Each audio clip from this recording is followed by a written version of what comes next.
You feel like life is throwing everything it has at you, and you're barely keeping your head above water. Every day brings new crises, setbacks, and pressures that test your limits, while you watch others seem to navigate their challenges with grace and composure. I am Marcus Aurelius, the philosopher-emperor, who maintained inner peace while ruling the most powerful empire in history during plagues, wars, and constant political turmoil. What I discovered about enduring life's brutal moments will transform how you face adversity, giving you the unshakable inner fortress that no external circumstance can penetrate. The same stoic principles that sustained me through governing millions of lives during the darkest times can sustain you through any personal storm you're facing. But first, like this video, subscribe for more ancient wisdom that changes lives, and comment below where you're watching from. I want to know, which corner of the world needs this strength today? You feel like life is throwing everything it has at you, and you're barely keeping your head above water? Every day brings new crises, setbacks, and pressures that test your limits, while you watch others seem to navigate their challenges with grace and composure. I am Marcus Aurelius, the philosopher-emperor who maintained inner peace while ruling the most powerful empire in history during plagues, wars, and constant political turmoil. What I discovered about enduring life's brutal moments will transform how you face adversity, giving you the unshakable inner fortress that no external circumstance can penetrate. The same stoic principles that sustained me through governing millions of lives during the darkest times can sustain you through any personal storm you're facing. But first, like this video, subscribe for more ancient wisdom that changes lives, and comment below where you're watching from. I want to know, which corner of the world needs this strength today? Let me tell you about the moment my life became brutal beyond anything I could have imagined. I was a young man, barely past 30, when fate thrust the imperial purple upon my shoulders. The golden signet ring that represented absolute power over the known world felt like a chain around my soul from the very first day I wore it. When Antoninus Pius adopted me as his heir, I thought I understood what lay ahead. I had studied philosophy, prepared my mind for leadership, believed myself ready for the responsibilities of empire. How naive I was. No amount of preparation can ready you for the crushing weight of knowing that every decision you make affects millions of lives, that every moment of weakness or indecision could lead to suffering on a scale beyond comprehension. I remember standing in the palace courtyard the night before my formal investiture, looking up at the stars and feeling the full terror of what awaited me. The empire was vast beyond measure, from the windswept shores of Britain to the burning sands of Egypt, from the Rhine frontier to the Euphrates. And I, a man who preferred books to banquets, philosophy to politics, was expected to hold it all together. That first year nearly broke me. Reports flooded in daily from every corner of the empire, rebellions brewing, trade disputes escalating, natural disasters requiring imperial response. The Germanic tribes were restless along the Danube. Plague was spreading in the eastern provinces. The treasury was strained. Every morning brought fresh crises that demanded immediate attention, and every evening I collapsed into bed knowing that tomorrow would bring more of the same. But here's what I discovered in those brutal early months, something that would sustain me through 20 years of imperial trials. External circumstances will never be ideal, never. There will always be another crisis, another emergency, another impossible decision waiting just around the corner. The moment you accept this truth, really accept it, not just intellectually but in your bones, something profound shifts in how you approach difficulty. I learned that strength doesn't come from having easy circumstances. It comes from accepting that circumstances will be hard and choosing to respond with virtue anyway. The purple taught me that life is inherently brutal, but brutality doesn't have to break you. It can forge you into something stronger than you ever imagined possible. If you think your life is brutal now, Let me tell you about the years when death stalked every street in Rome. The Antonine Plague arrived like a merciless enemy that couldn't be fought with legions or defeated through strategy. It simply killed indiscriminately and relentlessly, while I watched helplessly as emperor of the world's greatest empire. The physician's reports that crossed my desk each morning read like chronicles of apocalypse. Entire families wiped out. Overnight, villages emptied, trade routes abandoned as merchants feared to travel. The death toll climbed into the millions, and there was nothing, absolutely nothing, that imperial power could do to stop it. For the first time in my life, I understood true helplessness. I walked through the streets of Rome during those dark months, seeing the funeral pyres burning day and night. The smell of death hung over the city like a permanent fog. Citizens, who had once cheered my public appearances, now looked at me with hollow eyes, wondering why their emperor couldn't save them from this invisible destroyer. Some days the weight of their suffering felt so crushing that I could barely force myself to leave my chambers. But it was during these plague years that I made a discovery that would revolutionize how I faced every brutal circumstance afterward. As I sat in my study one evening, overwhelmed by reports of mounting casualties, I opened my journal and wrote these words that would echo through history. You have power over your mind, not outside events. Realize this, and you will find strength. That night, I developed what would become my daily Stoic practice. Each morning, before reviewing the plague reports or meeting with my advisors, I would spend an hour in meditation. Not the kind of meditation that tries to empty the mind, but active philosophical reflection. I would remind myself that while I couldn't control the plague, I could control my response to it. I couldn't stop people from dying, but I could ensure that imperial resources reached those who needed them most. I couldn't cure the disease, but I could face each day with courage and compassion. This practice saved my sanity during those brutal years. While death raged around me, I learned to find an unshakable center within myself. I discovered that external circumstances, no matter how devastating, cannot touch the core of who you are unless you allow them to. The plague killed millions, but it couldn't kill the peace I found in accepting what was beyond my control while focusing intensely on what remained within it. By the time the plague finally burned itself out, I had been transformed. I was no longer the young emperor who believed that imperial power could solve any problem. I had become something far more valuable, a human being who could maintain inner peace even when the world was ending around him. That lesson would serve me well in the wars to come. The Germanic frontier taught me lessons about brutality that no philosophy book could ever convey. For years, I lived in a tent along the Danube, watching the eagle standards of Rome's legions march into battles that seemed to stretch on forever.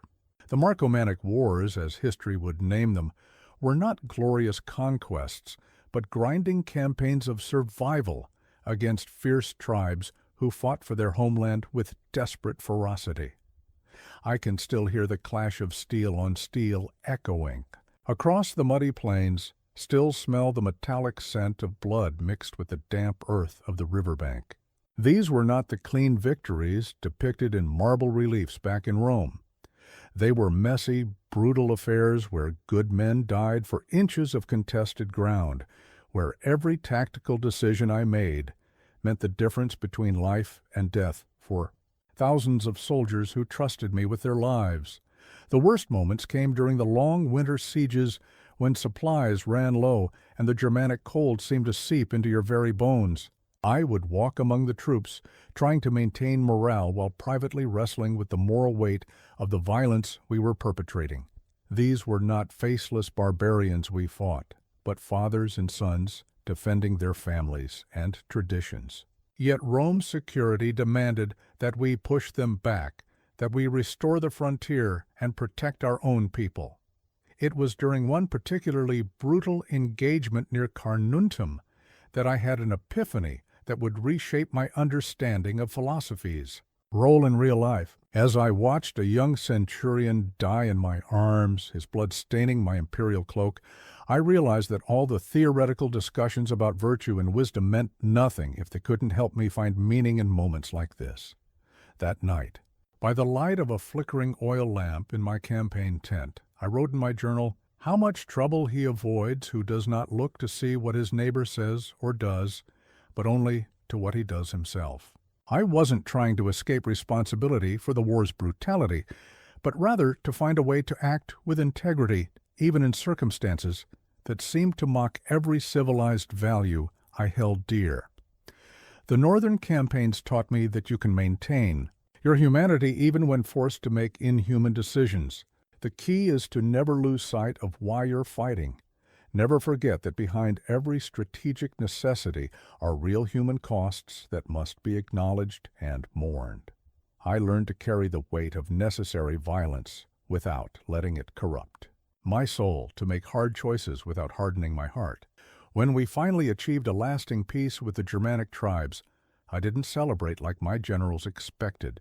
Instead, I felt a profound gratitude that the killing could finally stop, mixed with a deep sadness for all the lives lost on both sides. The eagle standards returned to Rome victorious, but I carried within me a more complex understanding of what victory actually costs. After years of watching plagues ravage cities and wars consume lives, I discovered the most revolutionary truth of my reign. You can build a fortress that no enemy can breach, no tragedy can penetrate, and no brutality can destroy. This fortress exists within your own mind, and I call it the inner citadel. Picture the strongest fortification you've ever seen. Massive stone walls, impenetrable gates, towers reaching toward the sky. Now imagine something infinitely more powerful, a sanctuary within your thoughts that remains untouchable regardless of what chaos surrounds you. This is not wishful thinking or philosophical abstraction. This is a practical reality I lived every single day while governing an empire under constant assault. The construction of this inner citadel begins with a fundamental recognition. There is a part of you that external circumstances cannot reach. Your thoughts, your judgments, your responses, these belong entirely to you. A barbarian army can destroy your city, but it cannot force you to despair. A plague can kill your body, but it cannot corrupt your character. An enemy can take your possessions, even your life, but they cannot touch the core of who you choose to be. I learned to build this fortress through daily practice, starting each morning before dawn with what I called my philosophical fortification.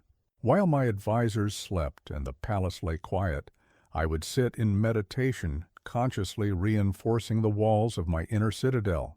I would remind myself that whatever the day brought, whether rebellions or plagues, political betrayals or military defeats, there was a sanctuary within me that would remain inviolate. The foundation of this citadel rests on accepting what the Stoics call the dichotomy of control. There are things that are up to you and things that are not up to you. Your health, your reputation, your possessions, even your life. These are not truly yours to control, but your judgments about these things, your responses to these things, your character in the face of these things, these belong completely to you. When reports came of another Germanic incursion, I would retreat to my inner citadel and ask, what is within my control here? I could control my response to the threat, my decisions about troop deployment, my leadership during the crisis. I could not control whether the barbarians would attack, whether our soldiers would be victorious, or whether I would survive the campaign. Focusing entirely on what was within my control allowed me to act with clarity and courage rather than anxiety and desperation. The most beautiful aspect of this inner fortress is that it grows stronger with each assault upon it. Every time you choose virtue over convenience, courage over comfort, wisdom over wishful thinking, you add another stone to its walls. Every time you respond to brutality with humanity, to chaos with composure, to injustice with integrity, you make your citadel more impregnable. This is not about becoming callous or indifferent to suffering. My inner citadel made me more compassionate, not less, because I could respond to others' pain from a place of strength rather than fear. When you know that nothing external can destroy your essential self, you're free to engage fully with the world's brutality without being overwhelmed by it. The golden chains of desire nearly destroyed me before I learned to break them. As emperor, I had access to every pleasure the world could offer, the finest foods, the most beautiful art, unlimited power to reshape reality according to my whims. Yet I discovered that these very privileges were chains that could bind my soul more securely than any physical shackles. I remember a particular evening during my early reign when I found myself surrounded by luxury, yet feeling utterly empty. The palace dining hall was filled with senators and their wives, all competing to flatter me with increasingly elaborate praise. The tables groaned under exotic delicacies imported from every corner of the empire. Musicians played while dancers performed for my entertainment. By any external measure, I had everything a man could want, but sitting there, watching the spectacle unfold around me, I felt a profound hollowness. I realized I was not enjoying these pleasures so much as being enslaved by them. I had begun to need the flattery to feel worthy, to crave the luxury to feel satisfied, to depend on external validation to feel secure in my position. Without recognizing it, I had become a prisoner of my own desires. That night marked the beginning of my most important personal campaign, the discipline of desire. I began to understand that true freedom doesn't come from having everything you want, but from wanting what you actually have. This sounds simple, but it's perhaps the most difficult lesson I ever learned to apply consistently. The first step was distinguishing between what I truly needed and what I merely wanted. I needed food, but did I need peacock tongues prepared by master chefs? I needed shelter, but did I need rooms filled with treasures from conquered lands? I needed companionship, but did I need constant admiration and deference? The honest answers to these questions revealed how much of my supposed happiness depended on things that were ultimately unnecessary. I began practicing what I called the discipline of indifference toward external goods. This didn't mean becoming a hermit or rejecting all pleasures, but rather holding them lightly. I would enjoy a fine meal when it was served, but I wouldn't suffer if tomorrow's meal was simple bread. I would appreciate beautiful art, but I wouldn't despair if it were destroyed. I would accept honors when they came, but I wouldn't chase after them desperately. The breakthrough came when I realized that the universe is constantly offering us exactly what we need, but rarely what we think we want. The plague taught me this lesson brutally, but effectively. I wanted a peaceful reign focused on philosophy and good governance. Instead, I got years of crisis management and military campaigns. Yet these unwanted experiences taught me lessons about leadership and resilience that no amount of peaceful study could have provided. I learned to practice what I called the reverse clause, adding fate permitting to every plan and desire. I might hope for victory in battle, fate permitting. I might wish for my son's health, fate permitting. I might prefer peaceful borders, fate permitting. This simple mental discipline freed me from the tyranny of expecting life to conform to my preferences. The ultimate realization was that happiness comes not from getting what you desire, but from desiring what you get. When you can look at whatever our circumstances life presents, whether brutal or beautiful, and find something worthwhile in them, you have achieved a freedom that no external force can take away. The broken chains of desire become the raw material for building an unshakable inner peace. There came a moment during the darkest period of the Marcomannic Wars when I thought I might lose my mind. The reports were devastating. Another legion, decimated, supply lines cut, Germanic tribes advancing closer to the heart of the empire than they had in generations. I sat in my command tent, staring at maps that seemed to mock every strategic decision I had made, feeling the weight of failure crushing down on me like a collapsed building. Then I remembered something my philosophy teacher had taught me years earlier about the view from above. I closed my eyes and began to imagine myself rising up from that muddy tent, higher and higher, until I could see the entire battlefield spread below me like a child's game board, then higher still, until I could see all of Germania, then all of Europe, then the entire Mediterranean world. From that cosmic perspective, something remarkable happened. The crisis that had seemed so overwhelming suddenly appeared as just one small event in a vast tapestry of time and space. I was one man in one moment, facing one challenge in the infinite expanse of existence. The problems that had felt crushing moments before now seemed manageable, even insignificant when viewed against the backdrop of eternity. This was not an escape from reality, but a return to it. The view from above revealed the true proportions of my difficulties. Yes, the war was serious and required my full attention, but it was not the end of the world, not the collapse of all meaning, not the personal catastrophe my emotions had made it seem. It was simply another challenge in the endless series of challenges that life presents to every generation. I began practicing this meditation regularly, especially during moments when circumstances felt overwhelming. Whether dealing with political betrayals in the Senate, plague outbreaks in the provinces, or personal griefs like the death of my beloved wife Faustina, I would take the eagle's perspective and soar above my immediate troubles. From this elevated viewpoint, I could see patterns that were invisible from ground level. I noticed how problems that had seemed permanent eventually resolved themselves. I observed how crises that had felt unique were actually variations on themes that humanity had faced countless times before. I recognized that the suffering which felt so personal and intense was part of a larger human experience that connected me to every person who had ever lived. The view from above also revealed the futility of most of what people consider important. Watching the tiny figures below scrambling for wealth, status, and recognition, I saw how absurd these pursuits appeared from a cosmic perspective. The senators who schemed for advancement, the generals who competed for glory, the merchants who hoarded gold.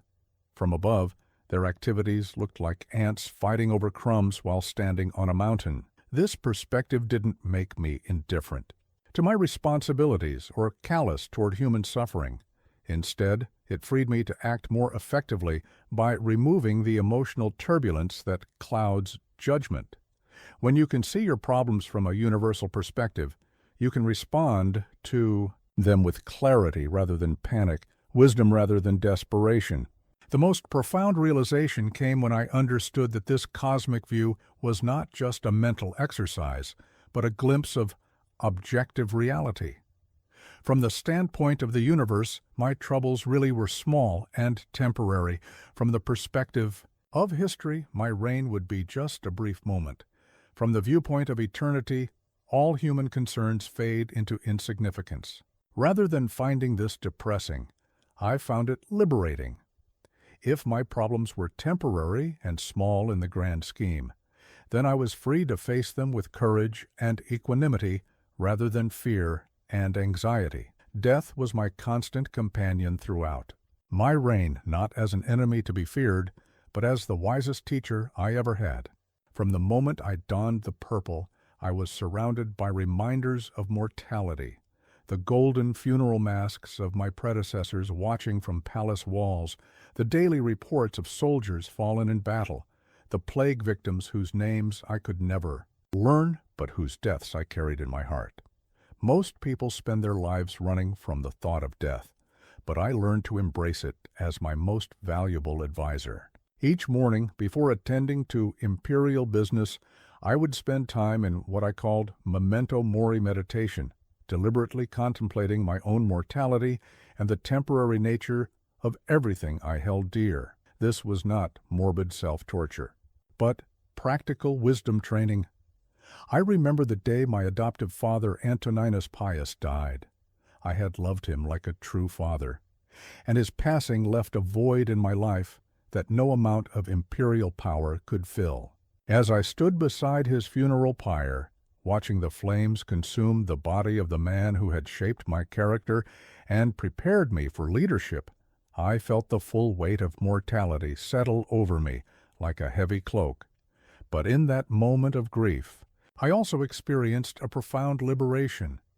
If even the great Antoninus Pius, beloved by the people and blessed with every earthly good, could be reduced to ash and memory, then what was there to fear in death? What was there to cling to desperately in life? His death taught me that the only things we truly possess are our character and our choices. Everything else is borrowed from fate and will eventually be reclaimed. This lesson transformed how I approached every aspect of my reign. When senators flattered me with promises of eternal glory, I would smile and remember the funeral masks. When generals urged me to seek immortal fame through conquest, I would think of the countless emperors, whose names were already forgotten.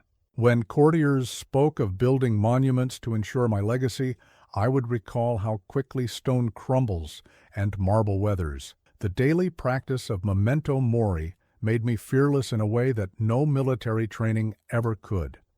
When you truly accept that death is inevitable and could come at any moment, you become free to live authentically. I stopped worrying about what people would think of my decisions after I was gone and started focusing on whether my choices aligned with virtue in the present moment. During the plague years, when death stalked every street in Rome, I walked among the dying without fear, not because I was braver than other men, but because I had already accepted my mortality so completely that additional proximity to death couldn't disturb my peace. I could comfort the grieving and organize relief efforts without being paralyzed by the possibility of my own infection. The Germanic Wars taught me that facing death regularly made me more alive, not less. When you know that today could be your last day, every moment becomes precious. Every sunset is a gift. Every conversation with a friend is a treasure. Every act of kindness becomes a small immortality. The soldiers who followed me into battle saw this fearless engagement with life, and it inspired them to courage they didn't know they possessed. But perhaps the most important lesson death taught me was about legacy. Since my body and achievements would inevitably turn to dust, the only thing that could outlast me was the virtue I practiced and the wisdom I shared. Every just decision, every act of compassion, every moment of integrity added something permanent to the universe, not in the form of monuments or inscriptions, but in the form of character that could inspire others long after my funeral pyre had burned to ash. This is why I write these thoughts down, not to achieve fame, but to share what death has taught me about living. When you stop fearing the end, you can finally begin. The blacksmith's hammer that shaped my character was not made of iron, but of adversity, and the forge in which my soul was tempered burned with the fire of impossible circumstances. Every brutal experience I endured as emperor became raw material for building something stronger within myself, if I chose to use it that way. I learned this lesson most clearly during a particularly dark period when everything seemed to go wrong simultaneously. The Germanic tribes had broken through our defenses. Plague was decimating the eastern provinces. The treasury was nearly empty, and several provincial governors had been caught embezzling funds meant for military supplies. My closest advisors were urging contradictory courses of action, and I felt the crushing weight of decisions that could affect millions of lives. That night, alone in my study, I faced a choice that would define the rest of my reign. I could allow these circumstances to embitter me, to make me cynical and harsh. I could retreat into self-pity or rage against the unfairness of fate. Or I could treat this crisis as the universe's way of testing and strengthening my character. I chose to see myself as iron being hammered into steel. This decision led me to develop what I called the daily examination, a practice I maintained for the rest of my life. Each evening before sleep, I would review the day's events not as a victim of circumstances, but as a student of character. When someone had betrayed my trust, I asked what this taught me about forgiveness and wisdom in choosing advisors. When a military campaign failed, I examined what this revealed about my leadership and decision-making. When personal grief threatened to overwhelm me, I explored how loss could deepen my compassion for others who suffered. The key insight was that circumstances themselves are morally neutral. They become good or bad only through our response to them. A plague is not inherently evil. It becomes a tragedy only if we respond with despair, but it becomes a teacher if we respond with courage and compassion. A military defeat is not inherently shameful. It becomes a disaster only if we respond with self-recrimination, but it becomes wisdom if we respond with honest analysis and renewed determination. I began to see every challenge as a question. The universe was asking me, what kind of person will you choose to be in this situation? A corrupt senator was asking whether I would choose justice or expediency. A dying soldier was asking whether I would choose compassion or emotional distance. A military setback was asking whether I would choose perseverance or surrender.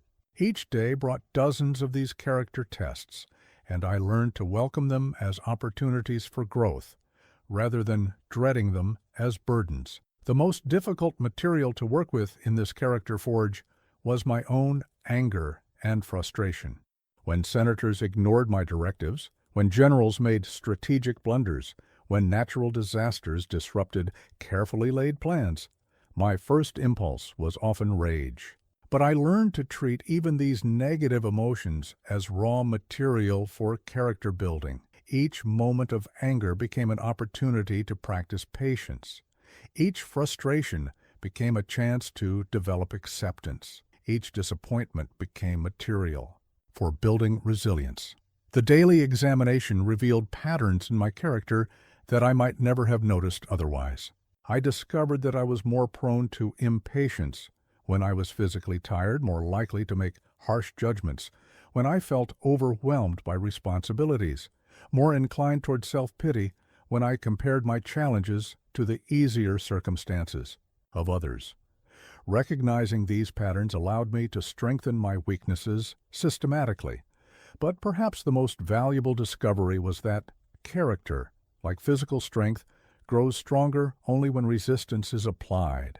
A muscle that is never challenged atrophies. A character that never faces adversity remains weak.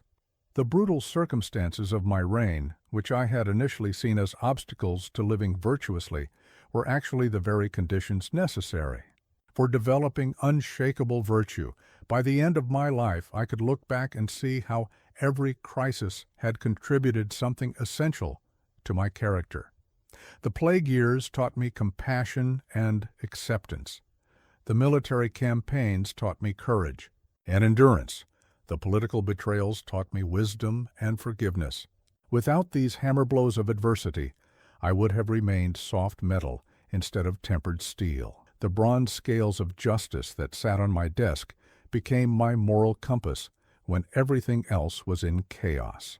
During the darkest hours of my reign, when expedient decisions would have been easier and popular choices would have brought temporary relief, those scales reminded me that some principles must remain unshakable, regardless of circumstances. Faced my greatest test of moral integrity during the height of the Germanic Wars, when my generals brought me a proposal that made strategic sense but violated everything I believed about justice.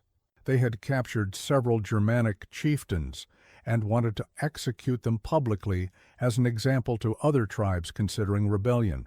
The military logic was sound. Public executions might deter future uprisings and save Roman lives. The political benefits were clear. The people demanded vengeance for years of warfare. But as I sat in my command tent, studying the faces of these captured men, I saw not barbarian monsters, but fathers and leaders who had fought to protect their people just as I fought to protect mine. Yes, they were enemies of Rome, but they had conducted themselves honorably in battle and deserved to be treated with the dignity that honor commands. To execute them for political theater would violate the very principles that made Roman civilization worth defending. My advisors argued passionately for the executions. They reminded me of Roman soldiers who had died, of the need to project strength, of the political consequences of appearing weak. Some even quoted philosophers who had written about the necessity of harsh measures during wartime. But I had learned to distinguish between clever rationalizations and genuine moral reasoning, and I knew that killing these men would be wrong regardless of its practical benefits. I chose to spare their lives and arrange for prisoner exchanges instead. The decision was deeply unpopular with both my generals and the Roman people. Critics accused me of weakness, of valuing barbarian lives over Roman security, of failing in my duty as emperor. For months afterward, every military setback was blamed on my soft treatment of enemies. The political cost was enormous, but maintaining moral principles during chaos taught me something invaluable about the nature of justice itself. True justice is not a luxury that can be abandoned when circumstances become difficult. It is precisely when circumstances are most challenging that justice becomes most important. Anyone can be virtuous when virtue is convenient. Character is revealed when virtue requires sacrifice. I developed what I called the framework of right action under pressure. Before making any decision during a crisis, I would ask myself 3 questions. Is this action just according to universal moral principles, not merely Roman law? Will I be able to live with myself after taking this action, even if it proves costly? Would I want this decision to become a precedent for how future leaders handle similar situations? These questions often led me to choices that were politically unpopular, but morally necessary. When provincial governors requested permission to confiscate property from wealthy families to fund military campaigns, I refused despite our desperate need for revenue. When senators urged me to suspend legal protections for suspected traitors, I maintained due process, even though it made investigations more difficult. When advisors suggested using false intelligence to justify attacks on neighboring tribes, I chose transparency, even though it limited our strategic options. The most difficult moral decision came during the plague years, when resources were desperately scarce, and I had to choose how to allocate limited medical supplies and food assistance. Some advisors argued for prioritizing Roman citizens over provincial populations, the wealthy over the poor, the politically connected over the powerless. Each of these choices would have made administrative sense and satisfied important constituencies. Instead, I developed a distribution system based purely on need, regardless of citizenship status, wealth, or political influence. A sick Germanic child received the same medical attention as a sick Roman senator. A starving provincial farmer received the same food assistance as a hungry merchant in Rome. This decision was criticized as idealistic and impractical, but it reflected my conviction that justice cannot be conditional on convenience. Living by these principles during chaotic times was exhausting and often lonely. It would have been so much easier to make expedient choices, to tell myself that extraordinary circumstances justified extraordinary measures. But I discovered that abandoning moral principles during crises is like removing the foundation stones of a building during an earthquake. The very moment when you most need stability is precisely when you cannot afford to compromise structural integrity. The bronze scales taught me that justice is not about finding perfect solutions to impossible problems, but about maintaining your moral center while navigating imperfect circumstances. Sometimes the right choice leads to beneficial outcomes. Sometimes it leads to temporary setbacks, but it always leads to a clear conscience and an uncompromised character. The sundial in my palace courtyard became my teacher in the most important lesson of my reign, that the present moment is the only time you truly possess, and learning to inhabit it fully is the secret to finding peace in the midst of any storm. I discovered this truth during one of the most chaotic periods of the Germanic Wars, when my mind was simultaneously consumed by regrets about past decisions and anxieties about future threats. I was sitting in my tent after receiving devastating news. Another legion had been ambushed, supply lines were compromised, and intelligence suggested that multiple tribes were coordinating a massive assault. My thoughts were spinning between self-recrimination about strategic mistakes I had made months earlier and catastrophic projections about battles yet to be fought. In that mental chaos, I was missing the only moment when I actually had any power to act the present. That's when I noticed the shadow moving across my makeshift sundial outside the tent entrance. The shadow didn't care about yesterday's defeats or tomorrow's threats. It simply marked the current moment with absolute precision and presence. In that instant, I realized I had been living everywhere, except where I actually existed, in the eternal now. I began to understand that anxiety is always about the future, regret is always about the past, but power exists only in the present. When I worried about whether our defenses would hold against the next Germanic assault, I was living in an imaginary future that might never occur. When I tormented myself about tactical errors from previous campaigns, I was living in an unchangeable past that no amount of mental anguish could alter. Meanwhile, the actual moment, the only moment where I could make decisions, take actions, or find peace, was slipping by unnoticed. This insight led me to develop what I called the practice of present moment anchoring. Whenever I felt my mind spiraling into past regrets or future fears, I would force my attention back to immediate reality by engaging my physical senses. What could I see right now? The leather maps spread across my campaign table, the flickering oil lamp casting shadows on the tent walls, the faces of my advisors waiting for decisions. What could I hear? The distant sounds of soldiers preparing equipment, the wind moving. Through the camp, the crackle of nearby fires. What could I feel? The weight of my armor, the texture of the wooden chair, the cool night air on my face.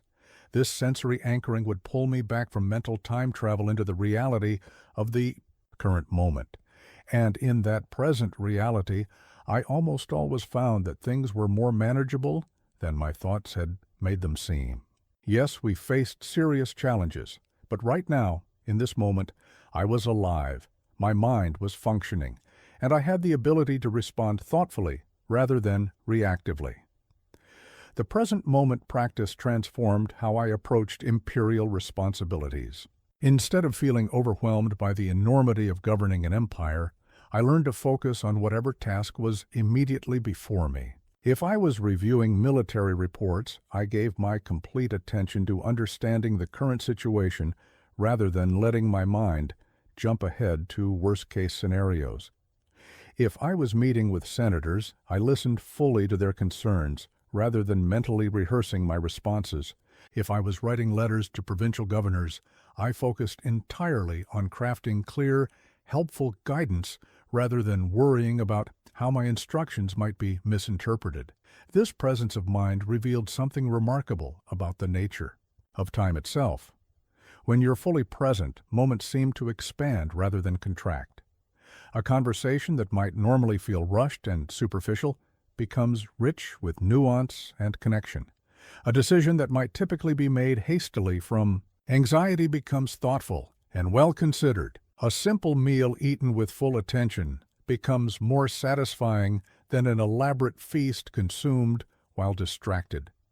The most profound realization came during a particularly intense battle near the Danube frontier. As Germanic warriors charged our defensive positions, I found myself in that state of perfect presence that athletes describe, completely absorbed in the immediate demands of the moment, with no mental energy wasted on past or future. In that clarity, I could see tactical opportunities that anxiety would have obscured, make split-second decisions without second-guessing, and maintain courage without being overwhelmed by the magnitude of what was at stake. The sundial taught me that this present moment awareness is not a luxury for peaceful times, but a necessity for surviving brutal circumstances. When life becomes overwhelming, the solution is not to think harder about the past or worry more intensely about the future, but to come home to the only moment where you actually have power, right now. The leather reins in my hands during those long cavalry rides along the Danube frontier taught me the most liberating truth of my entire reign. There is a fundamental distinction between what you can control and what you cannot. And peace comes only from focusing your energy entirely on the former while accepting the latter with grace. This lesson crystallized during one of the most frustrating periods of the Germanic Wars, when it seemed that every element of our campaign was spiraling beyond my control. The weather had turned unusually harsh, making troop movements nearly impossible. Supply convoys were being intercepted by Germanic raiders who seemed to know our routes in advance. Several of my most trusted generals had fallen ill with fever. Intelligence reports contradicted each other, leaving me uncertain about enemy positions and intentions. I was consumed with rage and anxiety about all these factors beyond my influence when my horse suddenly stumbled on the muddy path. As I tightened the reins to steady him, I realized that I was holding in my hands a perfect metaphor for the human condition. I could control the direction I pulled the reins, the pressure I applied, the commands I gave. But I could not control whether the horse would obey, whether the path would be smooth, or whether external obstacles would block our way. That night I sat in my tent and made a list that would revolutionize how I approached every challenge for the rest of my life. On one side, I wrote everything about our military situation that was within my control, my decisions about troop deployment, my choice of advisors, my personal conduct and example, my responses to setbacks, my treatment of prisoners, my communication with Rome. On the other side, I listed everything beyond my control: the weather, enemy decisions, the loyalty of barbarian tribes, the spread of disease, the timing of supply deliveries, the outcome of individual battles. The revelation was stunning. I had been wasting enormous mental and emotional energy trying to control things that were fundamentally beyond my influence, while neglecting many areas where I did have genuine power. I was obsessing over whether it would rain tomorrow instead of focusing on how to adapt our strategy to any weather conditions. I was worrying about whether my generals would recover from their illness instead of concentrating on how to lead effectively with whatever personnel I had available. This insight led me to develop what I called the daily practice of mental sovereignty. Each morning, I would review the challenges facing me and sort them into two categories: matters requiring my attention and action versus matters requiring only my acceptance. For the first category, I would apply my full energy and wisdom. For the second, I would practice what the Greeks call ataraxia, untroubled acceptance of what cannot be changed. The practice began to transform not just my effectiveness as a leader, but my peace of mind as a human being. When Germanic tribes rejected our peace overtures, I stopped taking it as a personal failure and started focusing on alternative diplomatic strategies. When plague spread through our camps despite sanitation measures, I stopped raging against the disease and concentrated on organizing medical care and maintaining morale. When political enemies in Rome spread rumors about my leadership, I stopped trying to control their behavior and focused on ensuring my actual decisions were worthy of respect. The most difficult application came when my beloved wife, Faustina, died unexpectedly. My first impulse was to rage against fate, to demand explanations from the gods, to torture myself with thoughts about what I could have done differently. But grief, I realized, was one of those experiences that fell into both categories. I could not control the fact of her death or the pain it caused, but I could control how I processed that pain and what I did with my life in response to her loss. I chose to honor her memory through the way I lived rather than dishonor it through bitterness or despair. I could not bring her back, but I could love her through continuing to embody the virtues she had admired in me. I could not eliminate my sadness, but I could prevent that sadness from making me a worse emperor or a more bitter man. This distinction between the controllable and uncontrollable became my daily guide through every crisis. When senators opposed my policies, I focused on presenting better arguments rather than trying to force their agreement. When natural disasters struck the provinces, I concentrated on organizing relief efforts rather than questioning divine justice. When my own health began to fail in later years, I emphasized living virtuously with whatever time remained rather than desperately seeking cures that might not exist. The leather reins taught me that true power comes not from controlling everything around you, but from exercising complete sovereignty over the one domain that truly belongs to you, your own thoughts, choices, and responses. When you stop wasting energy on what you cannot control, you discover that you have far more influence over what you can control than you ever imagined possible. The stone tablet inscribed with laws governing the Roman community taught me one of the most challenging lessons of my philosophical life: how to maintain inner tranquility while fully engaging with the complex, often maddening world of human relationships and social obligations. This balance between personal peace and public duty nearly broke me before I learned to navigate it skillfully. Early in my reign, I made the mistake of thinking that Stoic philosophy meant emotional detachment from others. When senators frustrated me with their political games, I would retreat into philosophical indifference. When generals disappointed me with poor decisions, I would practice emotional distance. When citizens complained about imperial policies, I would remind myself that their opinions were external and therefore irrelevant to my inner peace. This approach was a catastrophic misunderstanding of what it means to live virtuously in community. With others, my emotional withdrawal, which I thought was philosophical wisdom, was actually making me a worse leader and a less compassionate human being. The stone tablet reminded me daily that we are social creatures by nature, and that virtue must be practiced in relationship with others, not in isolation from them. The breakthrough came during a particularly tense meeting with the Senate, where several members were vehemently opposing my plan to extend citizenship rights to provincial populations. Their arguments were often illogical, their motivations transparently selfish, and their rhetoric deliberately inflammatory. My old approach would have been to maintain inner calm by mentally dismissing their concerns as irrelevant to my philosophical peace. Instead, I forced myself to listen deeply to their underlying fears and legitimate concerns.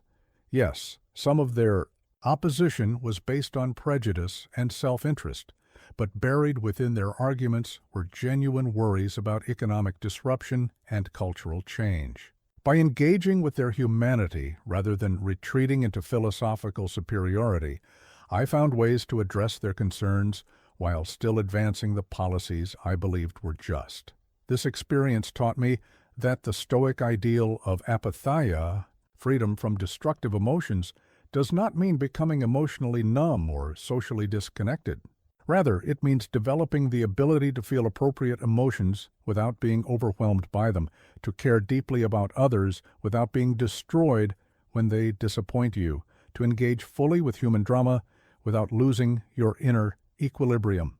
I began to see my relationships with difficult people as advanced spiritual practice.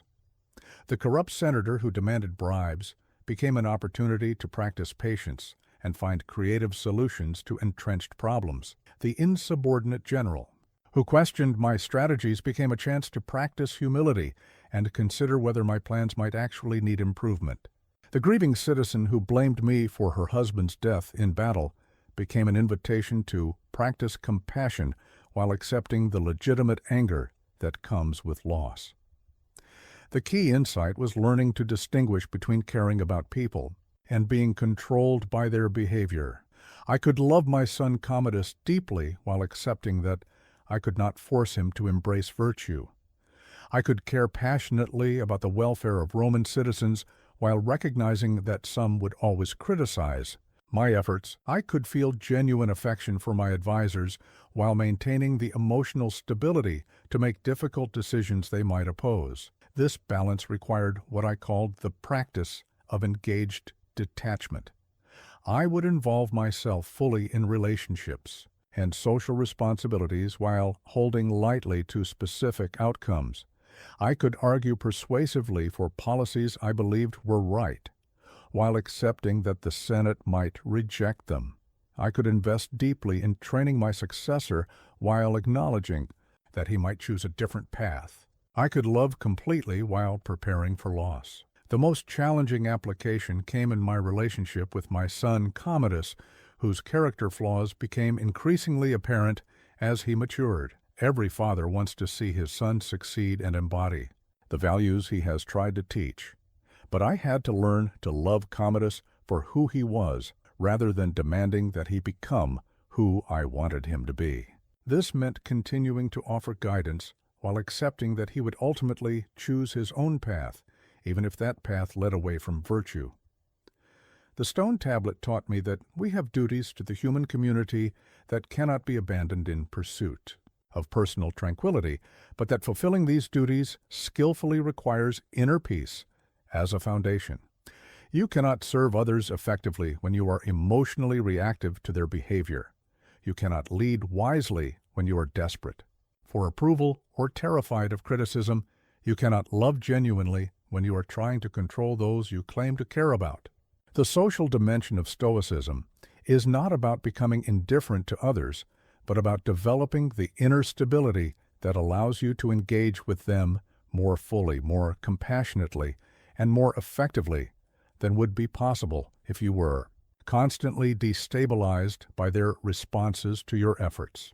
The sculptor's chisel on my desk became the symbol of my greatest philosophical discovery, that obstacles are not impediments to success, but the raw material from which success is carved. Every setback, every challenge, every seemingly insurmountable problem that threatened to destroy my reign ultimately became the very tool that shaped me into the leader and man I needed to become. This revelation came during what appeared to be the darkest hour of my entire rule. The Germanic tribes had united under a charismatic leader and launched their most coordinated assault on Roman territory in generations. Simultaneously, a new outbreak of plague was spreading through our eastern provinces. The treasury was nearly depleted from years of military campaigns. Several provincial governors had declared independence, sensing weakness in the empire. My own health was deteriorating, and rumors circulated that I was dying. Standing in my command tent, surrounded by maps showing enemy advances and reports of mounting casualties, I felt the full weight of despair settling over me. Every problem seemed to compound the others. The military crisis prevented me from addressing the plague effectively. The economic strain made it impossible to field adequate armies. The political rebellions divided our forces precisely when unity was most crucial. I was trapped in a web of interlocking disasters that seemed designed to ensure my failure. That night, unable to sleep, I picked up the sculptor's chisel that I kept as a reminder of how art emerges from resistance. As I turned it over in my hands, feeling its sharp edge and solid weight, I began to see my situation differently. A sculptor doesn't see a block of marble as an obstacle to creating a statue. The marble is the very medium through which the statue becomes possible. The resistance of the stone is not the enemy of art, but its essential requirement. What if my obstacles were not preventing me from becoming a great emperor, but were actually the precise challenges I needed to face in order to develop true greatness? What if the Germanic invasion was not a disaster, but an opportunity to demonstrate courage under pressure? What if the plague was not a curse, but a chance to show compassion and effective crisis management? What if the economic crisis was not a failure, but a test of creative problem-solving and principled leadership? This mental shift unleashed an energy in me that I had never experienced before. Instead of fighting against my circumstances, I began working with them. The Germanic threat that had seemed overwhelming became an opportunity to forge unity among previously fractious Roman factions. Nothing brings people together like a common enemy. The plague that had appeared as pure tragedy became a chance to demonstrate the effectiveness of Stoic principles under extreme pressure, maintaining calm leadership when others panicked. I started approaching each obstacle with what I called the chisel mindset. Instead of asking, "Why is this happening to me?" I began asking, "How is this happening for me?" Instead of, "What can I do despite this problem?" I started thinking, "What can I do because of this problem?" The Germanic invasion forced me to develop military strategies I never would have discovered in peacetime. The economic crisis compelled me to find efficiencies in imperial administration that improved governance permanently. The most dramatic example came when my most trusted general was killed in an ambush, leaving me without experienced military leadership at a crucial moment. My initial reaction was devastation. How could I continue the campaign without his expertise and counsel? But applying the chisel principle, I asked what opportunities this tragedy might create. The loss forced me to take more direct personal command of military operations, which actually improved troop morale since soldiers responded powerfully to seeing their emperor share their dangers. This approach required a fundamental reframing of what obstacles actually are. I learned to see them not as external enemies attacking my plans, but as training equipment provided by the universe to develop capabilities I didn't know I needed. Every difficult senator became a teacher of patience and political skill. Every military setback became a lesson in resilience and adaptive strategy. Every personal loss became an instructor in the art of carrying grief with grace. The transformation was not just mental, but practical. When you stop resisting obstacles and start collaborating with them, you discover resources and solutions that resistance makes invisible. The Germanic tribes that had seemed like unstoppable enemies became potential allies when I approached them with creative diplomacy rather than purely military thinking. The economic constraints that had appeared to limit my options actually sparked innovations in taxation and administration that strengthened the empire's long-term foundation. The sculptor's chisel taught me that the impediment truly becomes the way not through wishful thinking or positive attitude, but through the disciplined practice of finding the hidden opportunities within every apparent disaster. The obstacles don't disappear, but they transform from enemies that drain your energy into allies that focus and develop your capabilities. The philosopher's lamp that burned in my study through countless dark nights became my symbol for the power of rational thought to illuminate truth even in the midst of emotional chaos. When circumstances became so overwhelming that my feelings threatened to cloud my judgment, I learned to kindle the light of reason and see clearly through the storm. This practice saved my sanity during the most emotionally devastating period of my reign, the death of my beloved wife, Faustina. She had been not just my partner, but my closest advisor, the one person who could speak honestly to me about my failures and shortcomings. When fever took her suddenly during a campaign, I felt as though the foundation of my world had collapsed beneath me. My initial response was pure emotional chaos. Grief consumed my days and tormented my nights. Rage against the gods who had allowed such injustice overwhelmed my usual composure. Self-pity whispered that I was uniquely cursed among men to bear such loss while carrying the burdens of empire. For weeks I could barely function as emperor because my feelings had become so intense that they blocked my ability to think clearly about anything else. It was during one of these dark nights that I lit my study lamp and forced myself to examine my grief with the same rational scrutiny I would apply to any other problem requiring imperial attention. I began by separating my emotions from the facts. The fact was that Faustina had died. This was objective reality that no amount of emotional intensity could change. The fact was that I missed her presence and counsel. This was a natural human response to loss. The fact was that I still had responsibilities to the empire and to our children. This was not altered by my personal pain, but my emotions were telling me stories that went far beyond these facts. They insisted that life was meaningless without her, that I was being personally persecuted by fate, that my pain was evidence of some cosmic injustice. When I examined these emotional narratives with rational analysis, I could see that they were not descriptions of reality, but interpretations colored by grief. This distinction between facts and emotional interpretations became my daily practice for maintaining clear thinking under pressure. When military disasters triggered my anger, I would light the lamp and separate what had actually happened from my emotional reaction to what had happened. When political betrayal stirred feelings of personal hurt, I would distinguish between the objective behavior of others and my subjective response to that behavior.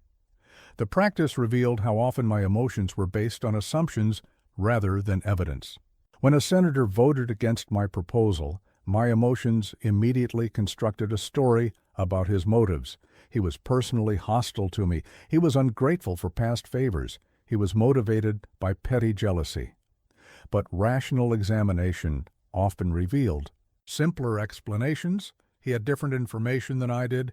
He was representing legitimate constituent interests. He had political constraints I hadn't considered. This rational analysis didn't eliminate my emotions, but gave me tools for responding to them skillfully. I could acknowledge feeling angry about a military setback, while recognizing that anger was not useful for developing better strategy. I could accept feeling hurt by criticism, while understanding that the criticism might contain valuable information despite its emotional impact on me. I could experience grief over losses while maintaining the clear thinking necessary to prevent additional losses. The lamp also taught me to distinguish between rational planning and emotional rumination. Planning involves clear thinking about future possibilities and how to prepare for them. Rumination involves repetitive emotional cycling through worst-case scenarios without any constructive problem-solving. When I caught my mind engaged in rumination, spinning through endless variations of what if the Germanic tribes attack here, or what if the plague spreads there, I would redirect my attention to rational analysis of actual probabilities and concrete preparation steps. Perhaps the most valuable application came during moments of moral uncertainty, when the right course of action was not immediately obvious. Emotions would push me toward decisions that felt satisfying in the moment, but might not be wise in the long term. Political pressure would urge expedient choices that would solve immediate problems while creating larger future difficulties. But the lamp of reason allowed me to step back from these immediate pressures and examine issues from multiple perspectives. When facing the decision of whether to execute captured Germanic leaders, my emotions were torn between anger at their attacks on Roman territory and compassion for their courage in defending their own people. Political considerations favored a harsh response that would deter future rebellions, but rational analysis revealed that executions might actually increase resistance by creating martyrs and proving Germanic propaganda about Roman brutality. Reason guided me toward a response that was both more humane and more strategically sound. The philosopher's lamp taught me that emotional intensity is not evidence of truth, that the strength of a feeling does not validate the accuracy of the thoughts that accompany it. Rational examination doesn't eliminate the human experience of emotion, but provides the clarity necessary to respond to that experience wisely rather than reactively. The laurel crown that sat in my private chambers became a daily reminder of the most liberating truth I ever discovered. External achievements, no matter how impressive they appear to others, cannot touch your real worth as a human being. Only virtue, the excellence of character that you develop through your choices, has any lasting value or genuine significance. This realization came after one of my greatest apparent triumphs, when Roman legions achieved a decisive victory against the Quadi tribe that ended years of devastating warfare along the Danube frontier. The city erupted in celebration when news of the victory reached Rome. Senators competed to praise my strategic brilliance. Citizens lined the streets chanting my name. Poets composed verses about my military genius. The golden laurel crown, symbol of imperial achievement, seemed to validate everything I had worked toward. But sitting alone in my chambers that night, staring at the crown that represented my success, I felt an unexpected emptiness. The victory was real. The praise was genuine. The strategic benefits were significant, yet none of it touched the core of who I was as a person. I was the same man I had been before the battle, with the same character flaws and virtues, the same capacity for wisdom or foolishness, the same fundamental nature that existed entirely independent of any external accomplishment. This insight led me to examine everything I had been taught to value as goods in life: health, wealth, reputation, political power, military victories, public acclaim. These were the prizes that most people spent their lives pursuing, but what did any of them actually contribute to the quality of my character or the excellence of my soul? A healthy body was pleasant, but didn't make me more just. Imperial wealth was convenient, but didn't increase my wisdom. Public praise felt good, but didn't improve my courage. I began to understand that these external things were not goods at all, but what the Stoics call indifference, things that are neither inherently beneficial nor harmful, but become beneficial, or harmful only through how we use them. Wealth can fund acts of generosity or corruption equally well. Power can serve justice or tyranny with equal effectiveness. Health can enable virtue or vice, depending on the choices of the person who possesses it. The true goods, the only things that actually improve the quality of your existence, are the virtues: wisdom that helps you see reality clearly, justice that guides you to act rightly toward others, courage that enables you to face difficulty without compromising your principles, and temperance that allows you to enjoy pleasures without being enslaved by them.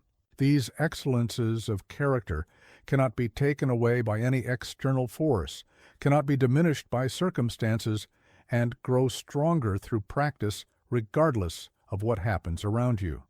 This recognition transformed how I approached every aspect of imperial responsibility. When senators praised my policies, I focused on whether those policies actually served justice rather than enjoying the flattery. When critics attacked my decisions, I examined whether their criticisms revealed flaws in my reasoning rather than defending my reputation. When military campaigns succeeded, I asked what the victories taught me about leadership rather than celebrating my tactical brilliance. The most profound application came during my final illness, when it became clear that my body was failing, and my reign would soon end. Courtiers spoke in hushed tones about the tragedy of a great emperor dying in his prime. Advisors worried about my legacy and how history would judge my accomplishments. But I felt a deep peace because I knew that my real achievements, the growth in wisdom, justice, courage, and temperance that I had cultivated through decades of practice, were not threatened by physical death. The external accomplishments that others mourned as lost were never truly mine to begin with. The military victories belonged to the soldiers who fought them. The buildings I commissioned belonged to the empire, not to me personally. The laws I enacted belonged to the legal tradition of Rome. But the character I had developed through choosing virtue in difficult circumstances, that was genuinely mine, and death could not touch it. This understanding liberated me from the desperate scrambling for external validation that exhausts so many leaders. I no longer needed constant reassurance about my effectiveness as emperor, because I had found a source of worth that was independent of outcomes beyond my control. I could face criticism, setbacks, and even failure without losing my sense of fundamental value, because that value was grounded in something unshakable. The laurel crown taught me that the hierarchy of values most people live by is completely inverted. They treat virtue as a means to achieve external goods, being honest to build a good reputation, acting justly to gain political support, showing courage to win battles.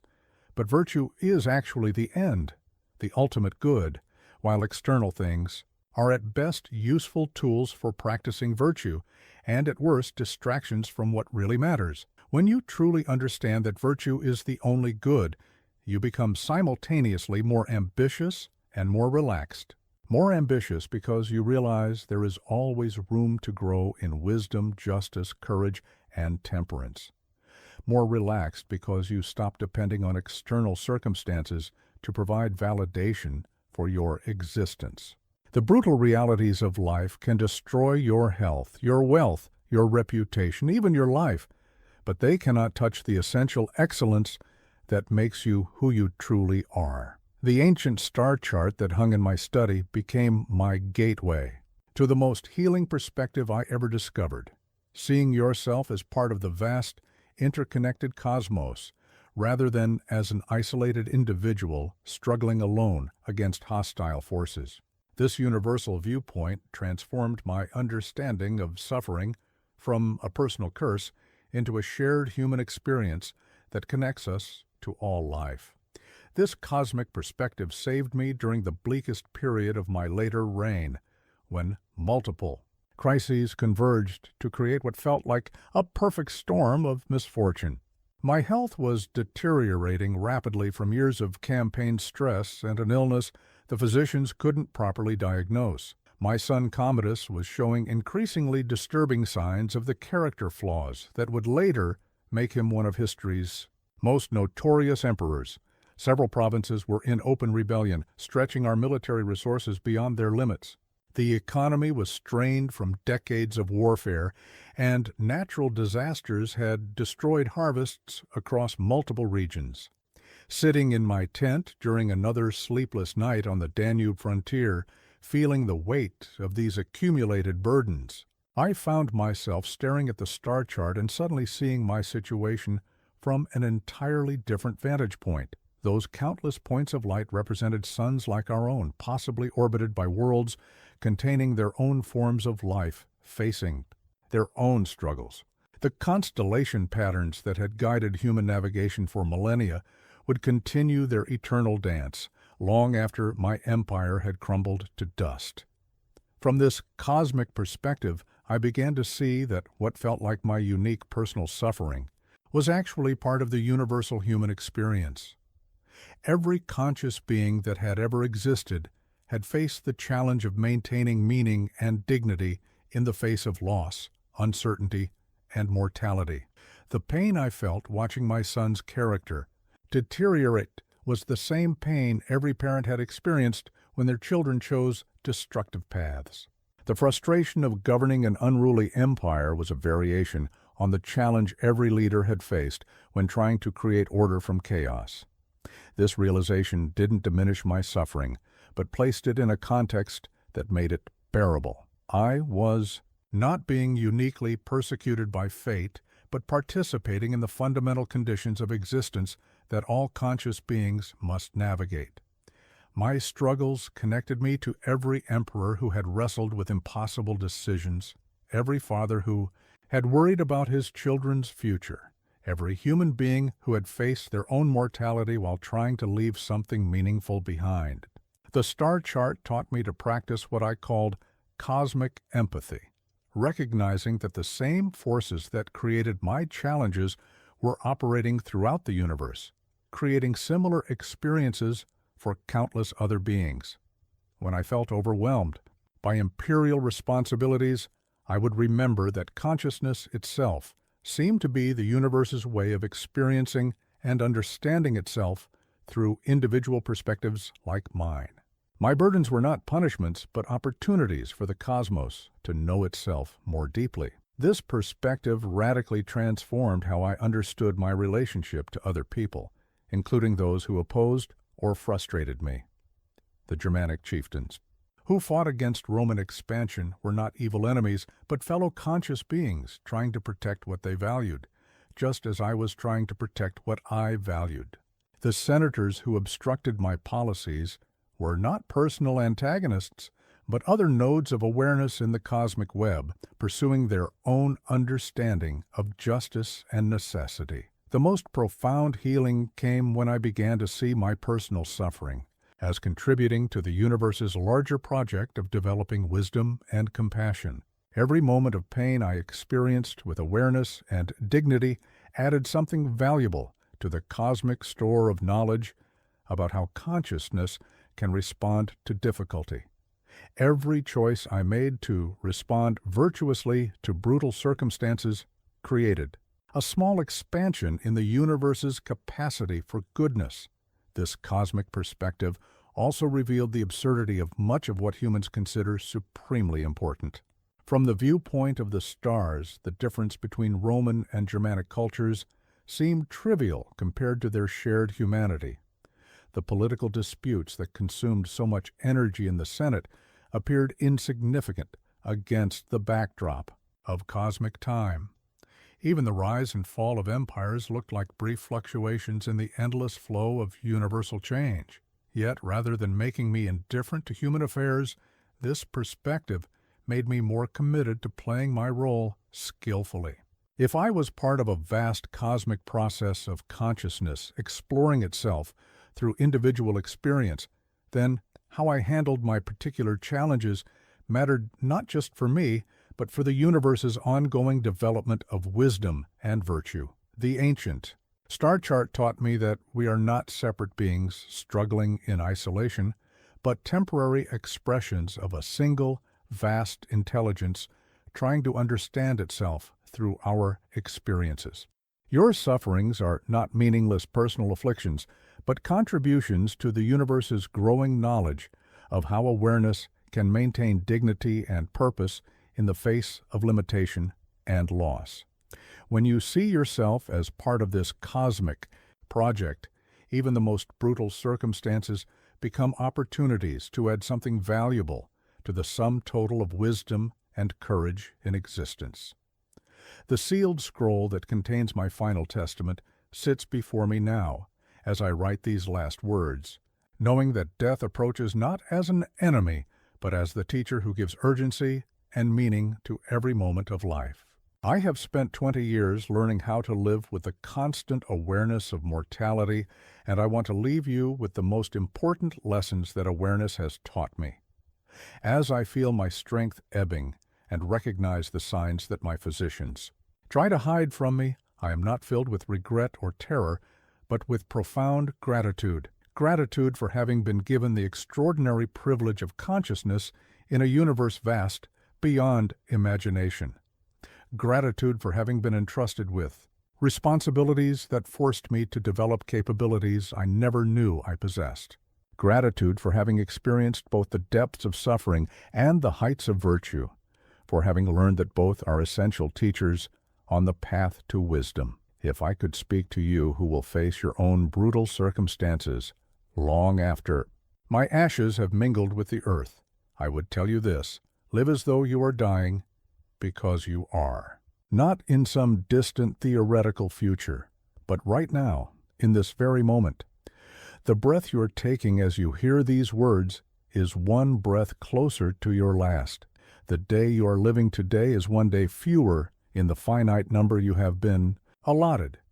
This is not morbid thinking, but the most practical wisdom you can possess. When you truly accept the reality of your mortality, everything changes. The petty grievances that normally consume your energy reveal themselves as wastes of precious time. The approval you desperately seek from others becomes less important than the approval you can give yourself for living with integrity.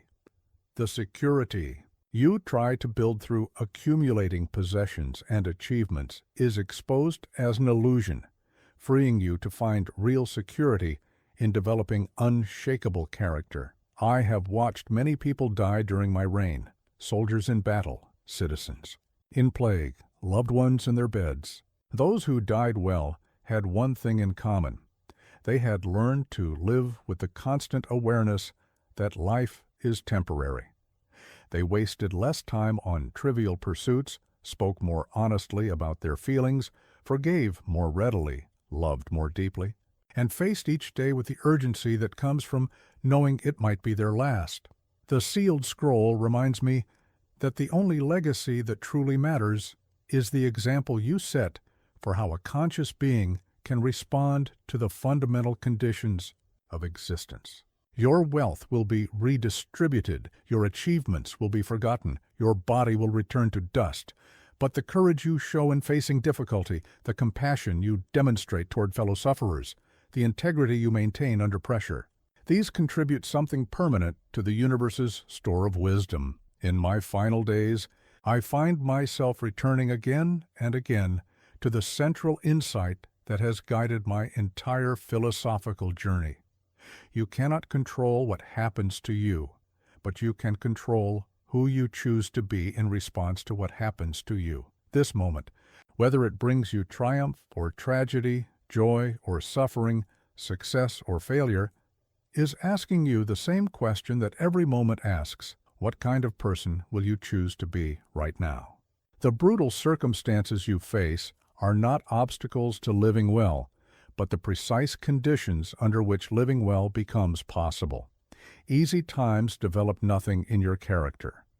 Comfortable circumstances teach you no lessons about courage, resilience, or grace under pressure. It is only when life becomes truly difficult that you discover what you are actually made of and what you are capable of becoming. So embrace the brutality. Welcome the challenges that test your limits and force you to grow. See every setback as training equipment provided by a universe that wants you to develop your highest potential. Treat every loss as a teacher of acceptance and every gain as a reminder of impermanence. Find in every difficulty an opportunity to practice virtue, and in every moment of suffering a chance to demonstrate that the human spirit cannot be conquered by circumstances. I leave you with this final truth, written with hands that grow weaker, but a heart that has never been stronger. You have within you right now everything you need to face whatever brutality life presents. The same consciousness that allowed me to find peace in plague and meaning in warfare lives within you. The same capacity for virtue that sustained emperors and philosophers through history belongs to you. The same cosmic perspective that transforms suffering into wisdom is available to you in this very moment. Live like the dying, love like the leaving, and choose virtue like the mortal being you are. In doing so, you touch something eternal that no brutality can destroy.